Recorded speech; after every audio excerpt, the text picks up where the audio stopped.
शाड़ीटा रखी दियो।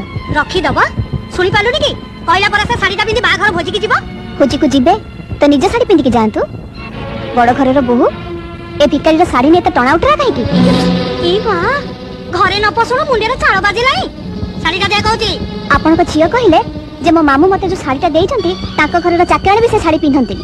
अच्छा बो आपण झियो बाहा कला बेले खंडे भी कोन एमिति शाड़ी देइनंती जोटा पिंधि से बाहर को जाई परिबे। मु तो देखुची मो मामू कोटे भी आपण आहुरी पड़े भिकारी।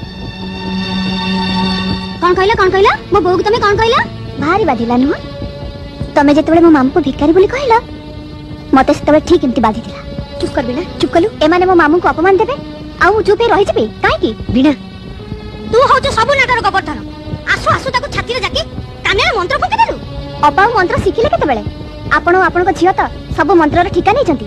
बिना मु कहूची साड़ीटा दे दे ना मो मामू भारी गरीब बाहागर बेले मते भलो साड़ी दे पारि नाते बहुत कष्ट रे साड़ीटा किनी कहले घर रे जे गुरुजन ताका पाद तले साड़ी रखी मुंडिया मारिबो। ओ ताले मो पेई देइछंती आगुरु कहलुनी मिठुटा रे एते कथा कहि